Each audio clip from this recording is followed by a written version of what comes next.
Welcome to Westchester Jewish Community Services. As a leading agency in providing a comprehensive spectrum of human services, we have been helping people since 1943. We serve all people in Westchester County, regardless of age, income, or ethnicity. We provide a wide variety of essential and dynamic services that make a difference in people's lives.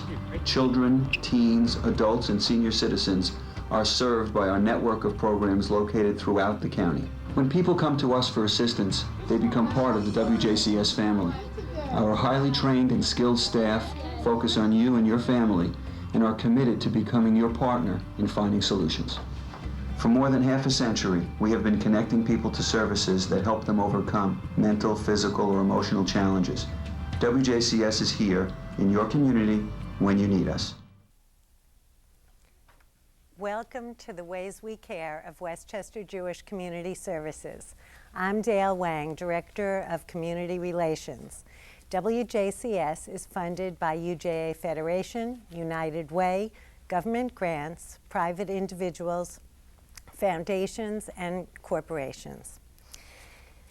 Most of the programs, as you know from watching our show, that are run by WJCS are open to the community at large, with locations from Yonkers to Yorktown in schools and community-based settings and clinics.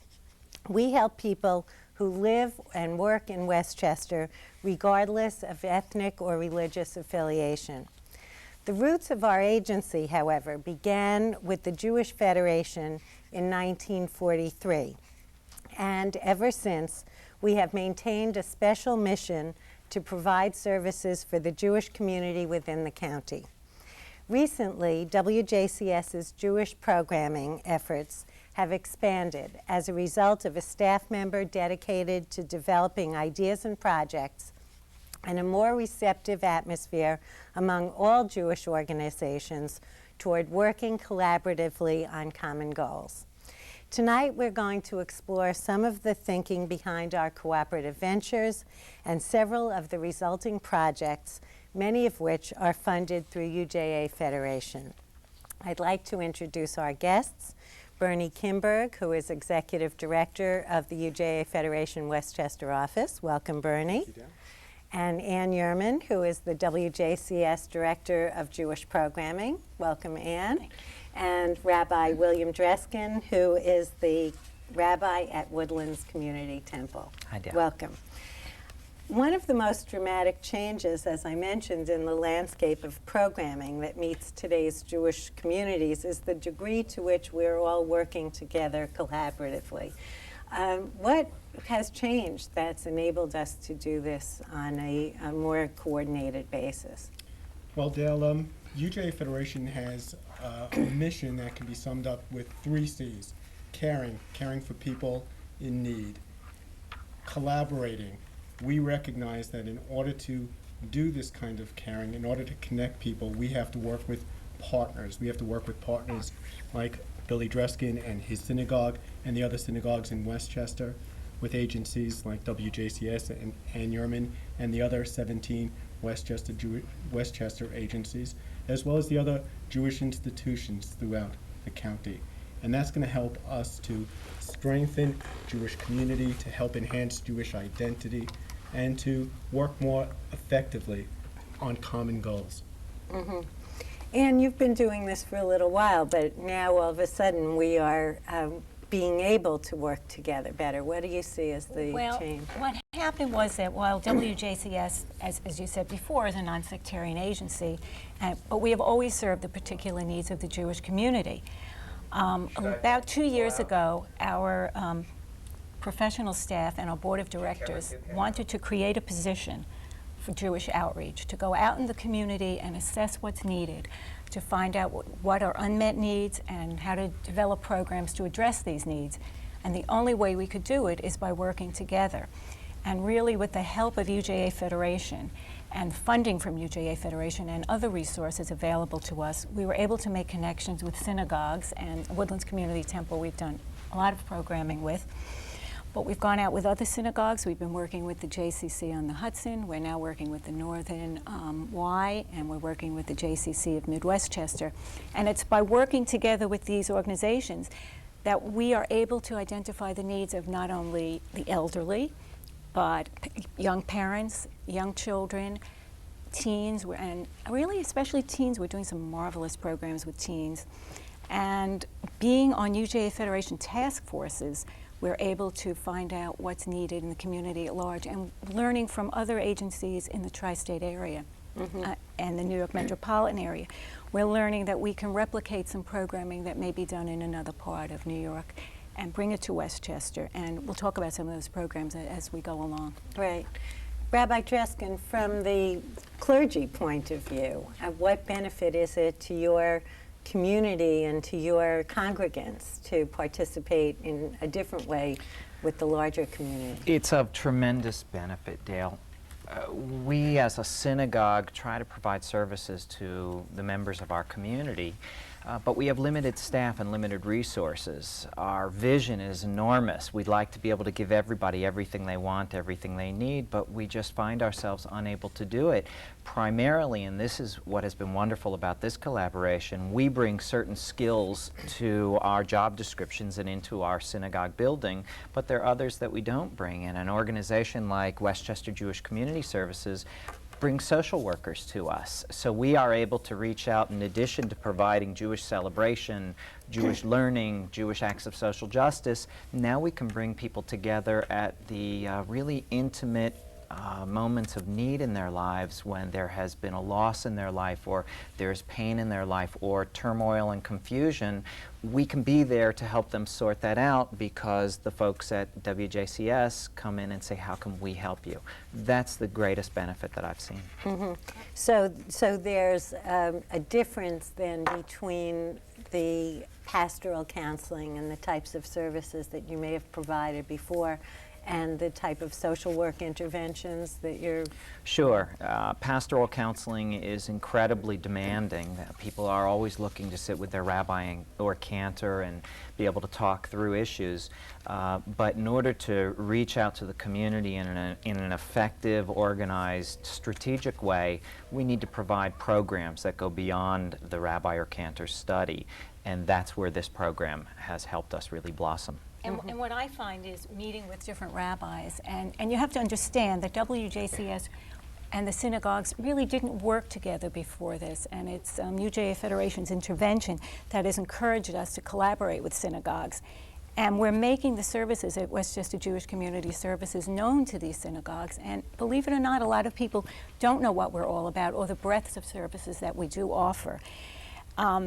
And one very interesting comment is a rabbi who was originally from Baltimore said to me, outside of New York City, synagogue and Jewish family services are an integral part of each other's life.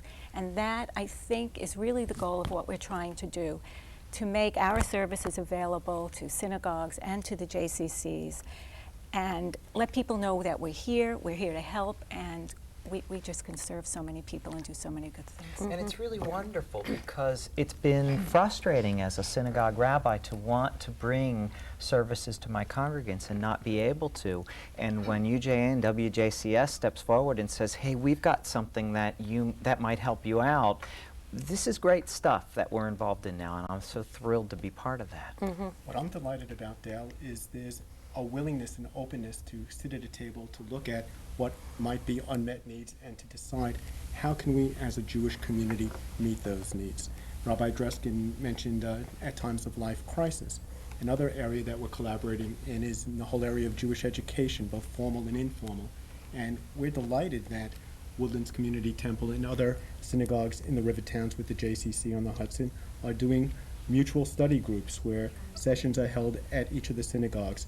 And that kind of Jewish education, that kind of Jewish experience is being replicated in New Rochelle, in White Plains, in northern Westchester. And we just see that as a benefit. Rather than having 10 people at any one particular synagogue, now we're getting upwards of 100 people coming, and it talks to Jewish unity. It's across the denominations. And you want to talk a little bit, just briefly, about the Elul project and that you're involved in White Plains. 3 years ago, we started a program in White Plains. We call it our Elul program because it's a study program, and it originally began when the synagogues got together, both Reform, Conservative, Orthodox, and Reconstructionists to study together and prepare their congregants for the high holidays.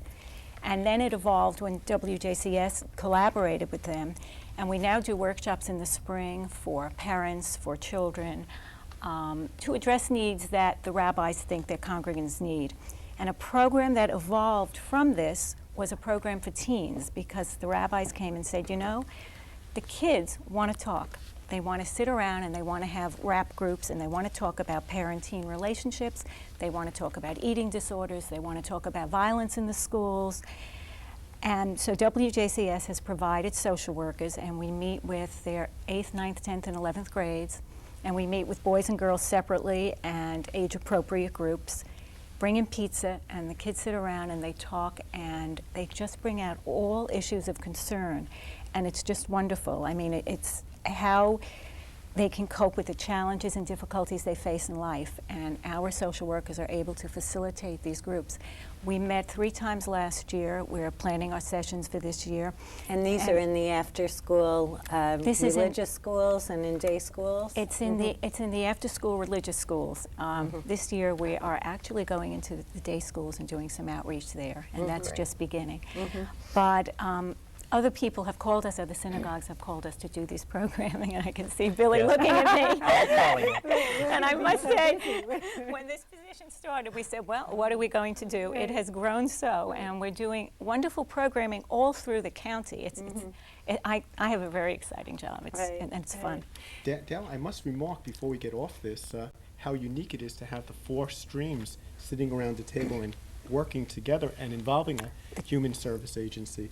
We almost take it for granted in Westchester, but we're a model for the rest of the city and, frankly, the country and the world. So we're doing something right here. We're recognizing the need to work together. There's more that unifies us than separates us. In our section of Westchester, we don't have Orthodox and Reconstructionists, but we brought together a Reform synagogue, a Conservative synagogue, and a synagogue that has Reform and Conservative in it, along with the JCC. And what I found is that it's created a greater sense of community. We're so good at separating ourselves, segregating ourselves from the world that's not immediately important to us. And these programs have helped us to better appreciate that we are part of a larger Jewish community. So we might not get the whole gamut of Jewish life in our part of Westchester, but it's really opened us up there to something really meaningful as well. And So I think that building community is also a very important part of the and programming here. understanding. You know, when you sit and watch these teens together from different synagogues, it's just amazing, because there's a mutual respect that grows. And I've sat in on these rabbi study sessions, because when I meet with them, they're sitting, and it's amazing. It's just this wonderful respect and sense of community that has evolved.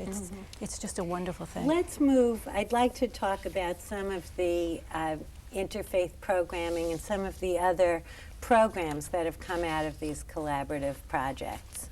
And Rabbi Dreskin, you want to talk about that? I'll tell how it began, and then Billy can talk about the program. With a small grant from UJA Federation, we were able to start an interfaith program, and the goal of the program was making the non-Jewish spouse comfortable in the Jewish community. We wanted couples to be able to come in and be able to go to synagogue, understand what it's about, not feel foreign, and do education and support programs. The program is now called the WISE program, Westchester Interfaith Support and Education. And it's a collaboration between WJCS, Woodlands Community Temple, the JCC on the Hudson, and the Westchester Jewish Conference. And we have a wonderful coordinator, Lisa Pelton at WJCS, and Rabbi Dreskin is really the force behind this program. It makes it work so well.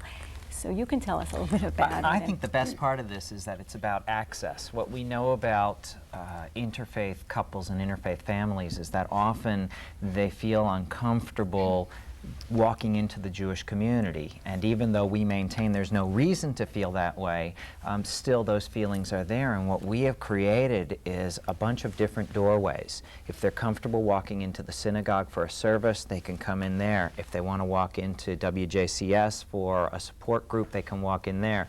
If they want to walk into the synagogue for a purely learning experience, they can walk in there. And what we've been able to do is not only invite them in and see them in fact come in, but also refer them to one another, so that if they show up at WJCS, they may very well end up trying services at Woodlands or any other synagogue that's in their area as a result of it. So we've been able, I think, we've been able to nurture a stronger sense of unity with the Jewish community among these interfaith families through these learning experiences, worship experiences, and support group experiences. And we find that we have contacts with rabbis all through the county, and they all want to do some kind of programming with us. And Billy, is the source for the education and programs, tells them how to run these programs. And the couples, we find, really want education. Very, very important to We them. offer a program called Taste of Judaism, which was developed by, I believe it was developed first by the Reform movement, and they have shared it around the country, and we picked it up. It's 3 sessions that it doesn't teach the mechanics of Jewish living. It really teaches the philosophy of Jewish living. And in 3 evenings, we try to communicate to the students why people enjoy and find meaningful being part of Jewish families and part of the Jewish community. And we have a wonderful time together, and we study Jewish texts. That's the whole basis of this. And people are looking at this, both the Jewish partners and the non-Jewish partners, in awe that we've placed this material in front of them, and having a wonderful evening together, meeting one another, meeting a rabbi, and walking away feeling like they've got a greater sense of what Judaism is about, and that, in fact, they could come back and be comfortable. So the point of entry for these couples, if someone's watching now, they could either get in touch with WJCS or come through Woodlands Community Temple. And if we have time, I'd like to just tell you a little anecdote. We did a drop-in brunch for interfaith couples, their parents, children, and it was supposed to be from 11 to 1, and by about 2:30 we had to throw these people out. And what was so wonderful is listening to parents and interfaith couples, not necessarily related to one another, talk about their feelings, and it brought about a greater understanding. And one of the parents who came in was just very angry that her child was involved in an interfaith relationship, but by listening to these other couples talk about their feelings and where they were in their relationship, it gave them a greater understanding about how to deal with their own child. They liked the program so much that they, through UJ Federation, made a very lovely contribution to our program. So people are just, they need it so much, and they are so happy to be able to have this support system in place. This is just one of many examples where our Jewish community came to UJ Federation with an identified need, and with a modest amount of money and the ability to convene the necessary partners, we were able to fund this demonstration project that Billy Dreskin's Temple and WJCS has taken and run with it. It's truly a good collaboration. Well, without the seed money from Federation, we never would have began. And now we have, foundation support, and we have a really wonderful program going. So we're very grateful to Federation because they really do listen to our needs and respond to them so well. I think one of the benefits, too, that you all mentioned when we spoke earlier in the week is that you don't need as much money if you're collaborating and working together. That there is, it's a pooling of resources and a pooling of efforts, and so that this streamlines the bureaucracy, but brings together people with all different skills. Specialists, and you really do, from the different agencies. You have people who really specialize in different parts of it that make a program more effective than any one of us can do alone. Right. Before we talk a little bit about the Northern Westchester expansion, I'd like to just talk about some of the programming that we do for people with developmental disabilities and disabilities. I know these are funded with special Family Foundation grants through UJA Federation, but I think that that's another population that we've been addressing the needs of, and people should be aware of that. Well, we have a program called our Family Advocacy Program, which is a WJCS program with the JCC on the Hudson. And that's an after-school recreation and educational and social program. And it's kids, I think they're 14 to 21.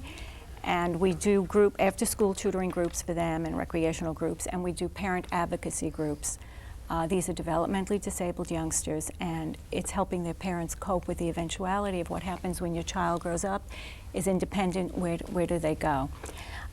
It's a very successful program, and we have foundation funding, but the foundation funding is streamed through UJA Federation, and this program came about because of a special needs task force we sit on at Federation, and they responded to the needs that we said we have in our community.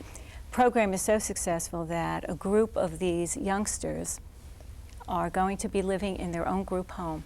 We have state approval for this home, and the youngsters and the parents are now working on it, and hopefully within about a year and a half. Yes, I think we're projected for a year from next spring. Right. That They will be in their own home, and these children will be living together and grow.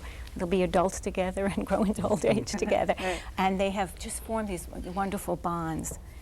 Another program that's a very new program, and also is funded by a private foundation and also through UJA and sitting on the Special Needs Task Force, is called the Sidewalk Cafe, and it's a collaboration between WJCS and JCC on the Hudson and the Westchester Independent Living Center.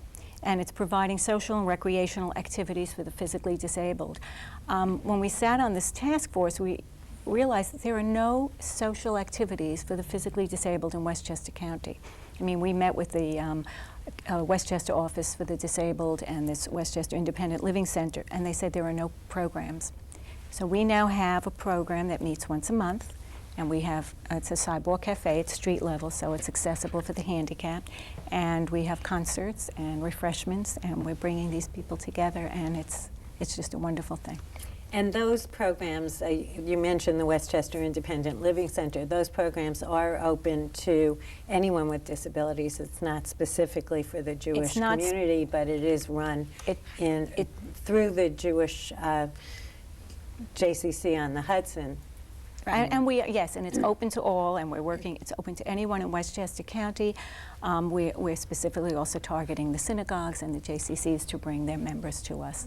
But it's open to anyone, and we'd be happy to have anyone, again, call us, and we'll put you in touch with the right people. One phone call, and we'll get you immediately to the right person. Bernie, I'd like to give a few minutes to the Northern Westchester Alliance, because I think that that's a very important new move that UJA Federation has made into the northern part of our county. It's an exciting move also, Dale. We recognize that Northern Westchester has a booming younger Jewish community, and for them to relate to UJA Federation in White Plains was sometimes inconvenient. So we were looking to open an office, and we found space in Mount Kisco. And then we thought, rather than just open up a UJA Federation office, why don't we open up a Jewish communal office, an office that houses not just UJA Federation staff, but also staff from WJCS, from the Richard Rosenthal Y in Pleasantville, from Jewish Home and Hospital, and Sarah Newman. So imagine the convenience of someone walking in and being able to go to the Richard Rosenthal Y to learn about their day camp programs, or to another partner that I neglected to mention, Board of Jewish Education, and to find out what special educational opportunities exist in Westchester and throughout the city, or to WJCS to get screening for an issue they might be having, Sarah Newman, a problem that they might be having with an aging adult. It's one-stop shopping for the community, and we're finding it to be tremendously successful. It's bringing service to where people are living. Okay, well, we are delighted to be part of that. We'll be offering our Learning Center services and Share Care, which is a geriatric care management program, and moving some of our other services up there, and it's wonderful to be working with our partners in that way. And we have 3 minutes left. I'd just like to talk a little bit about Operation Mitzvah and how that is getting started. We're now running that at WJCS, and it enables us to point to other UJA Federation agencies in the county. Operation Mitzvah is a program targeted for bar and bat mitzvah age children, so they can do mitzvah projects in the community as part of their What? Preparation to become bar bat mitzvah. Right. It used to be run out of UJA Federation's office. It's now ours. And it's really to teach the children the importance of community service, its connection to the mitzvot and the Torah, and its relationship to becoming a bar and bat mitzvah. We have a person running the program, Roberta Robinson, if anybody wants to call WJCS and speak to her about getting their child involved. The rabbis are working with us, and the program is just starting up, and the mitzvah projects will be performed, I think, starting in January, and they can do 3 to 5 sessions. It's a very exciting project. We have about 160 young people involved, and it teaches them about UJA Federation, it teaches them about synagogue life, it teaches them about WJCS and the services all these Jewish institutions provide in the county. So if there are viewers out there who are interested in any of these projects, they should get in touch with you, Ann, 761-0600. Extension 208, and really please call me out with any issues, and I will be happy to, help you, and if I can't, refer you to the proper person. Bernie, you want to give the UJA Federation number so that people can get in touch with you if they have questions or if they'd like to make a donation to support some of these wonderful programs? Well, thank you, Lord. To participate in any way you might like to, our number is 761-5100, and feel free to call me at extension 111. Okay. I thank you all. I think that it's really exciting to hear about how we're working together to streamline services and to bring additional services as we assess needs in the Jewish community. I'd like people to know that in the second half of the program, we'll talk with some of the other participants who are working with us to put programming together at the Rosenthal Y and at Sharei Tefillah in Bedford. So please stay tuned. Also, if you're interested in working with Operation Mitzvah, you can give us a call if you have a pre-bar and bat mitzvah child, and we will be happy to arrange a meaningful placement. I thank you again, and stay tuned.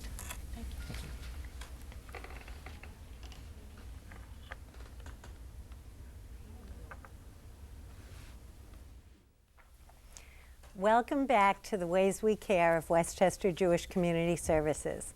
I'm Dale Wang, Director of Community Relations. WJCS is funded by UJA Federation, United Way, government grants, private individuals, foundations, and corporations. I'd like to just take a brief moment to thank Mike Witch and the student crew at Mamaroneck High School who are helping us out this month while our usual director, Debbie Slansky, is recuperating from a back ailment, and we hope that Debbie feels well soon. This evening we've been discussing programs that have been developed between WJCS and its partner organizations within the county that are working to meet the needs of Westchester's Jewish residents. Many of these programs are funded by UJA Federation or private family foundations to address specific concerns of the Jewish community. In our first half, we spoke with Bernie Kimberg of UJA Federation and Rabbi Dreskin of Woodlands Community Temple about their roles in helping to define and create programs. In this segment, we will be speaking with 3 representatives from other institutions who are helping to make collaborative programs effective in their communities.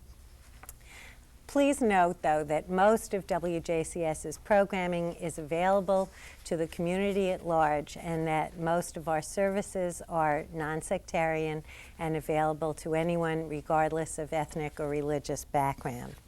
I'd like to reintroduce Ann Yerman, who is the WJCS Director of Jewish Programming. Welcome back, Ann. It's good to be back. And Sherry Birnbaum, who is a WJCS social worker. Thank you, Sherry. Steve Allen, who's Executive Director of Temple Sharei Tefillah in Bedford. Welcome, Hi. Steve. Hi, Dale. And Lisa Goldberg, who is Associate Executive Director at the Rosenthal Y in Pleasantville. Welcome to all of you. And could you just recap a little for us how your position evolved and what we are doing at WJCS in terms of expanding programs and services for the Jewish community? While WJCS has always served the particular needs of the Jewish community, about 2 years ago, our board of directors and our professional staff wanted to create a position of Director of Jewish Programming so that we could go out in the community and collaborate with the synagogues and the JCCs and the Ys and try to identify unmet needs in the community. That's how I came about. So my position now is to go out and meet with these people, find out what we need and what WJCS can provide for them and what they can provide for us and how we can best serve the Jewish community. The goal of the program is to become an integral part of synagogue and JCC life. And that's what we've been doing, and we've really been expanding in Northern Westchester. And now that UJA Federation has opened an office in Mount Kisco, which they are now sharing with Jewish Home and Hospital, WJCS, and Board of Jewish Education, we are able to expand our services to this part of the county that really before has been underserved by WJCS as well as UJA Federation. So here we are, and we're doing some great programming, and these are the providers. Okay, well, we'll have a chance to talk about it. As Anne alluded, one of the interesting demographics as we look at how the Jewish population has changed in Westchester is the astounding northward growth, and especially into some of these more rural areas. Now, Steve and Lisa, you are both involved in institutions in the northern part of the county. How has this affected what you've been doing and what you look at in terms of programming? Well, Dale, we've seen a really rapid influx of young families moving up to northern Westchester. And northern Westchester is a very large, it's really a territory that we're dealing with, something like 400 square miles. So we have people coming from all over. They come to the Rosenthal Y for preschool programs, for after-school programs. But as any good Jewish community center, we're always looking to find ways to help support the families as they move in. And so as the families move in, the whole range of needs and interests become identified to us, whether it be families who are trying to figure out what's the best kind of preschool education for their children, or families who are facing illness or other kinds of difficulties. So the Y might be their first stop as they're taking care of their children's needs, but it therefore falls upon us to think about how can we help people become more adjusted in the community as a whole. And even though they live geographically very far away from maybe each other and sometimes far away from us, how can we show them that we're really a network that's very closely tied together? And our collaboration with WJCS has been a great way to do that. Mm-hmm. Steve, how about from the perspective of, you're not clergy, but from the perspective of a congregation? Right. Well, I've been at Shari Tefillah 2.5 years as executive director. Living down county and working up county, there's kind of a tie-in to just see the rapid growth, as Lisa has said. When I started at Shari Tefillah, there were approximately 650 families that were members.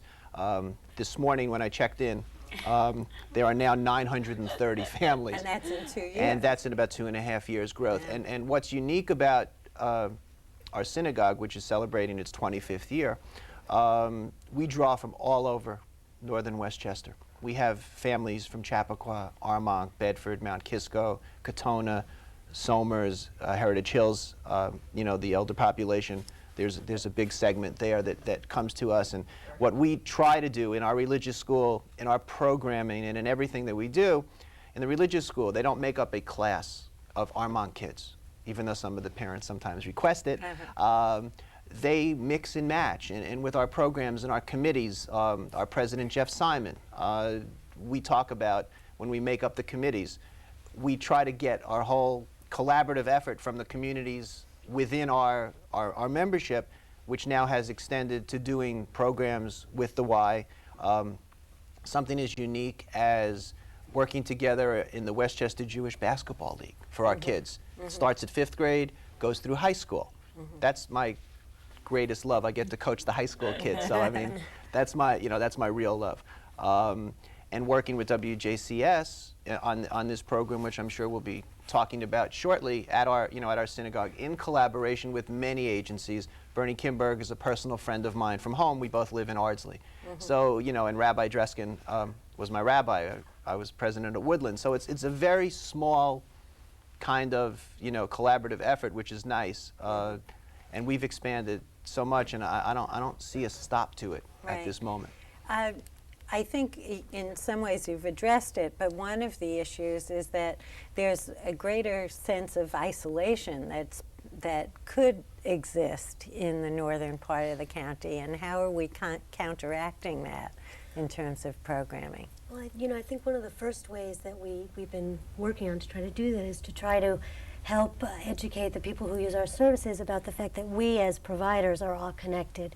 Because, people look at southern Westchester and they see that everything's really close together, and they know the connections exist.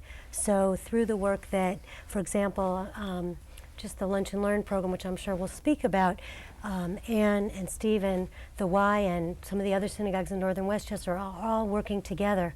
So I think as we advertise that and we educate our clients that when they come into the Y or when they come into Shari Tefillah, they're really accessing a whole range of UJA Federation services and WJCS services. Let's talk about the Lunch and Learn program, because this is the first one of its kind that we are doing, and you want to give us a little background on what it is? It's very exciting. Steve and I both belong to Woodlands. Well, he doesn't any longer, but we belong to Woodlands Community Temple. And we were at a UJA Federation meeting in the new office in Mount Kisco, which we spoke about early in the earlier segment of the program. And we looked at each other and we said, hello. Right. And we said, what can we do together? And then Steve called me and he said, there are elder congregants, or near elderly congregants. We have to be very careful about how we define this. Especially as we get closer to Right. Oh, yes. That are interested in some programming, and we set up a steering committee, and we met at Shari Tefillah, and as Steve mentioned just now, Heritage Hill sends a lot of members to Shari Tefillah, and they have issues that they want to talk about. So we said, okay, we're going to do a Lunch and Learn. The first one is scheduled for October 26th. Dr. Nina Evans, who is a psychiatrist at Westchester Jewish Community Services, who is director of medical services at the agency, is going to speak about embracing elderhood. And we're very excited. We're going to be serving lunch. It's at 12 o'clock, and if anyone is interested, and I'm going to let Steve do this.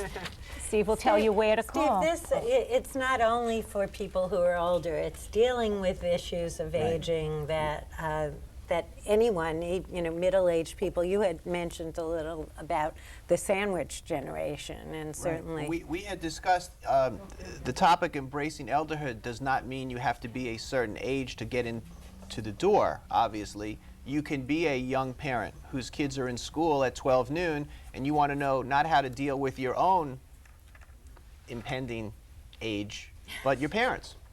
And I think it's something that people kind of whisper about and they talk about, but they don't really, they don't really come out and talk about it in groups. And I think it's very important, and I'm sure Dr. Evans will bring it out. People are looking for a venue, and they're looking for something that they can all share. When we had our steering committee meeting, everyone at the beginning was just sitting kind of quiet and, hey, this is kind of a neat idea. And we had to finally, we were having tutoring at 3 o'clock and the meeting started at 1, and we had to stop the meeting because people, we drew it out in them. And if the steering committee is any example of what will happen when this program, that we're all collaboratively doing, begins, then then we feel it will be successful. One other thing I'll add, what Ann said, Rabbi David Greenberg, who's been our senior rabbi since day one, and this is, like I said before, the 25th year, he listens, and it's a very important quality to listen. And what predicated me to call Ann is that our senior population, while we are growing, kind of felt that the programming, maybe even northern county-wide, was geared towards the younger families, with the younger children, you know, with even the festivals, the Purims and the Hanukkahs and everything were kind of for the younger families and kids. And now this was a sensitive issue for us, and when we found this vehicle to work together, I think it's going to be terrific. And it's a series. It's not a as they say, a one-off. This is something that will start and grow. Collaboratively, UJA will be part of this, and we will expand this where you know, we will be serving lunch and have a speaker, and just to get people are looking to speak. Right. They're looking to talk about issues, and if they get together and they feel comfortable in a group, they're more apt to say something as opposed to, you know, sitting at home going, geez, you know, I think I'm getting old. Right, you know, things like that. Yeah. So again, as we discussed in the first half, it offers different points of entry for people. The synagogue, the Y, the Northern Westchester Alliance office gives people the opportunity to access services from all different venues. Lisa, you were talking a little bit about some of the younger families and some of their needs.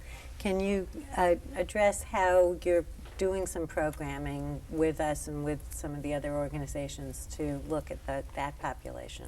Absolutely. I think one of the most exciting programs that we are working on right now with WJCS is the Y has collaborated, and WJCS is bringing their learning center to Pleasantville, to our main site in Pleasantville. And the Learning Center provides evaluation, remediation, assessment, some homework help, basically the broad spectrum of educational counseling and support services to help families with young children or children from, I would say, kindergarten, could be even younger than kindergarten, preschool age through high school, who may be having some learning challenges or may have some issues and they're not sure. Are they learning challenges? Are they maybe a family just moved to the area and there are some adjustment concerns? And WJCS is providing a phenomenal link for us, because instead of our just referring people out, the professionals from WJCS are on site 2 days a week at the Y, and they've only been there a couple of weeks, but already they're getting to know people, and the informality of them of WJCS being on site at the Y has made people who otherwise might feel a little bit nervous or apprehensive about speaking to a professional about needs they might have or issues that are of concern to them. They say, oh, they're right here in our preschool. We can go up to them. We can, you know, so somebody who was worrying about having to have a child evaluated can then feel very comfortable that it's in a familiar setting and that they're being referred to professionals who are well known and established in the community. So I think that's just one way that we're able to work together to help our clients feel, and the people who use the services of all the Jewish agencies feel like, again, there's that support system that exists for them in the community. I'd like to pick up and use what you've said to move to another area, because I think another increasingly requested support service is the next step. If people have other issues and the clergy or the professional staff at the Y are not able to handle, or nursery schools are not able to handle some of these issues. Sherry, you are beginning a pilot project at Westchester Reform Temple where you're going to be on site and doing counseling. How did this evolve, and what are you actually going to be doing? Well, from what I understand, there was a grant offered from UJA to Westchester Reform in collaboration to bring a social worker on site to provide services for their congregation. I was selected from WJCS to be the first one to be on site, and as of this month I am at Westchester Reform Temple 1/2 day per week.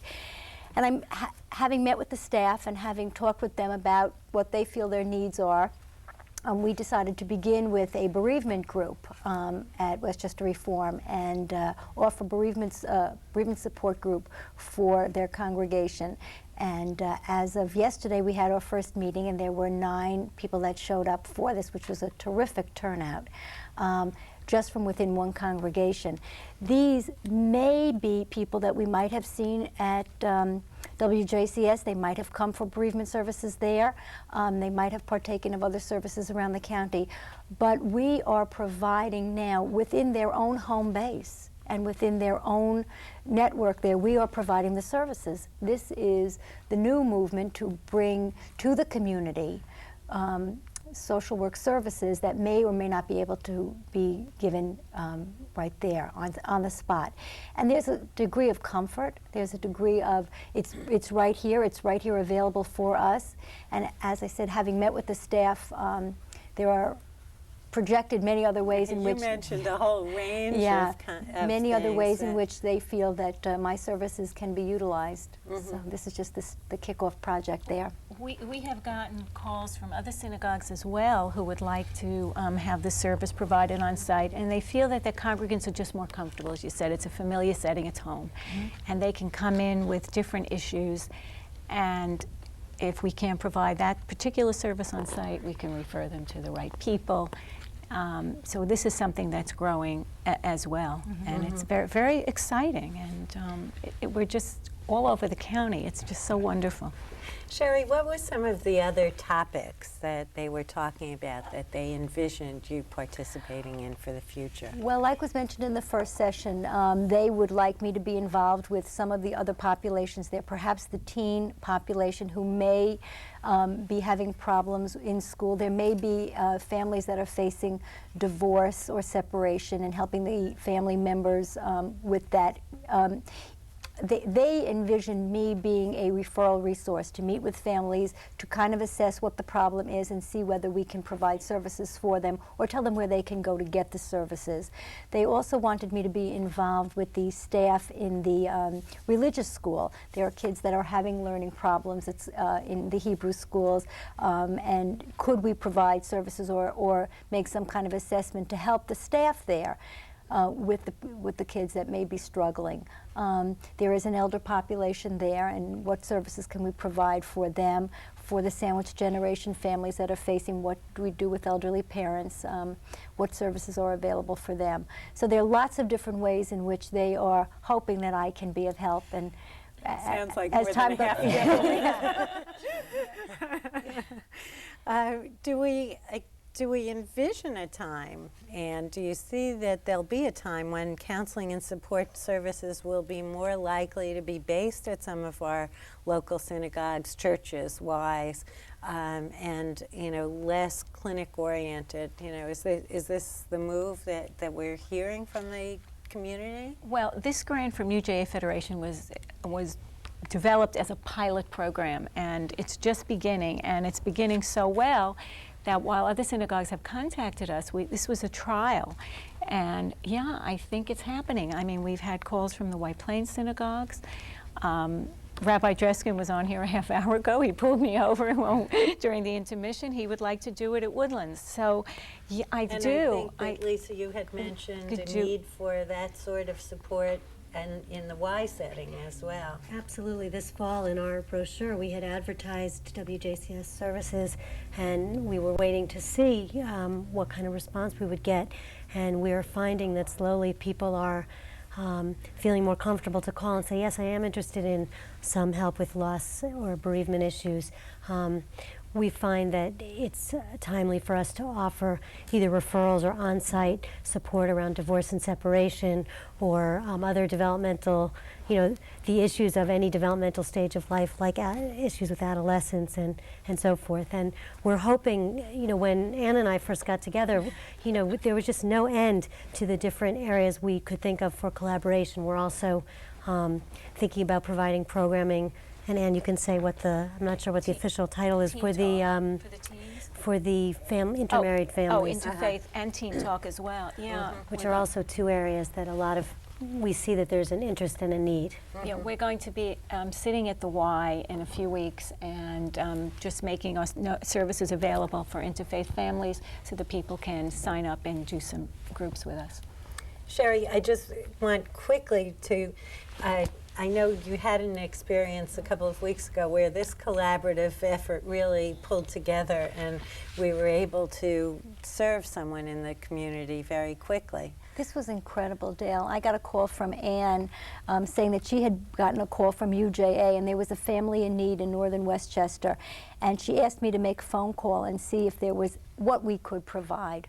And I did call this family, and unfortunately there was a young family where there was a terminal illness, and the mother was clearly overwhelmed by what was going on. She had two young children, really young children, 3-year-old twins who were questioning what was going on. Dad was at home, and it was he was being taken care of at home, but she was overwhelmed. And after speaking with her for about 20 minutes on the phone, I kind of assessed what she needed and immediately made a phone call into our home health aid service, got somebody into the house to give her some respite care to help her husband.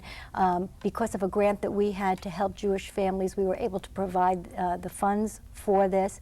Unfortunately, the man did die quite soon, and we were really sorry about that. But it was just unbelievable how we were able, on the spot, to pull together our resources and provide what this family needed. And it was, we all felt really great about what we had on board and how quickly we were able to deliver services to them.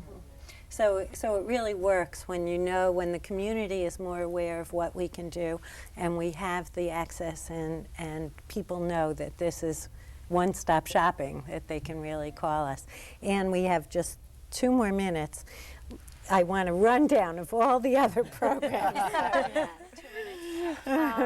Well, one of my favorite programs, and Dale knows this, is called It's Music for the Elderly, and it's a musical experience designed to provide a cultural and social environment for elderly people.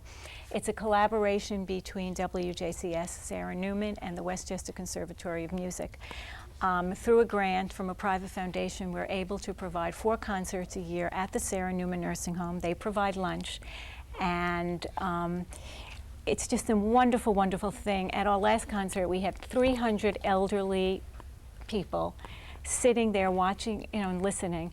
And you just watch when the music begins, how they smile and they sway to the music. And one couple got up and danced, and it truly warms your heart. And it started with just a small grant, and it's really grown, and people have contributed their services. So it's wonderful, and we like it. We have Havara, which is a program for developmentally aged children from 3 to 21.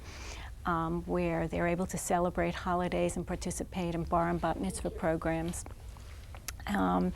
We have a program for Holocaust survivors and their children, 2nd generation, and trying to bring in the 3rd generation, the grandchildren, and its support groups and education groups. And that's also just a very heartwarming, wonderful service that we offer at WJCS. Okay, well, I know we're running out of time, and we are doing so much more, and I think the best thing for people to do is just to give us a call.